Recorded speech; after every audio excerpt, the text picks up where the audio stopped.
Malam yang indah. Ada teman-teman. Sebelumnya, Assalamualaikum warahmatullahi wabarakatuh. Perkenalkan, nama saya Edgar Andika Master Stopo dari kelas 10-1. Kali ini saya akan menjelaskan materi PAI bab 4, yaitu tentang asuransi, bank, dan koperasi syariah untuk perekonomian umat dan bisnis yang maslahah. Yuk kita langsung aja ke materinya. Let's go. Nah, sebelumnya juga kita harus mengetahui dong, apa sih itu asuransi syariah? Nah, asuransi syariah sendiri itu adalah usaha untuk saling melindungi dan tolong-menolong antara peserta melalui pengumpulan dan pengelolaan dana yang sesuai dengan prinsip-prinsip syariah. Nah, perusahaan asuransi sendiri itu berfungsi sebagai pengelola dari dana tersebut. Nah, dalam asuransi sendiri itu terdapat beberapa unsur. Di antaranya, yang pertama ada pihak yang tertanggung, yang kedua ada pihak penanggung, yang ketiga itu ada akad atau perjanjian asuransi, yang keempat itu ada pembayaran iuran atau premi, yang kelima ada kerusakan, kerugian atau kehilangan, yang keenam ada kejadian yang tidak dapat diprediksi. Nah, kalian juga pasti bertanya-tanya dong, apa sih tujuan dari asuransi syariah ini? Nah, tujuan dari asuransi syariah sendiri ini juga adalah untuk melindungi peserta dari kemungkinan terjadinya kejadian yang tidak dapat diprediksi. Nah, dalam hal ini perusahaan asuransi itu berperan sebagai pihak yang memegang amanah yang dipercaya oleh peserta untuk mengelola dana tersebut. Nah, selanjutnya kita akan bahas apa sih itu bank syariah. Bank syariah sendiri itu merupakan lembaga keuangan yang menjamin bahwa setiap investasi yang dilakukan, baik berupa produk maupun menghimpun investasi dan masyarakat, telah sesuai dengan prinsip-prinsip syariah. Nah, bank syariah sendiri yang pertama kali didirikan di Indonesia itu yaitu adalah PT Muamalah Indonesia atau disingkat BMI, yang didirikan pada 1 November 1991 dan resmi beroperasi pada 1 Mei 1992.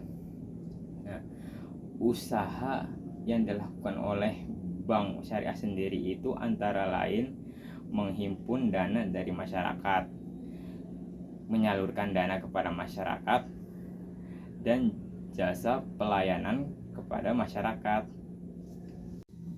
Nah, sekarang saya akan bahas apa sih itu koperasi syariah. Koperasi syariah adalah badan usaha yang beranggotakan orang-orang atau badan hukum koperasi yang melandaskan kegiatan-kegiatannya pada prinsip-prinsip syariah,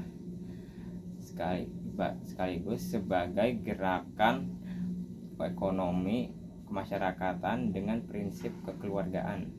Nah, pasti kalian juga bertanya kan, apa aja sih jenis-jenis kegiatan dari koperasi syariah ini? Nah, beberapa diantaranya adalah penghimpunan dana, penyaluran dana, dan oleh anggota investasi atau kerjasama jual beli pelayanan, jasa, pengalihan hutang, pegadaian syariah, penetapan hutang, dan pinjaman lunak. Nah, dalam melakukan transaksi keuangan dalam skala mikro maupun makro di dalam kehidupan bermasyarakat, hendaklah kita mengedepankan kemungkinan permasalahan dan selalu berdasarkan kepada prinsip-prinsip dasar syariat Islam. Selanjutnya saya akan membahas tentang hikmah dan manfaat dari koperasi syariah. Yang pertama itu mendorong dan mengembangkan potensi dari setiap anggotanya serta meningkatkan kesejahteraan ekonomi bagi masyarakat secara umum berdasarkan prinsip-prinsip kemanusiaan.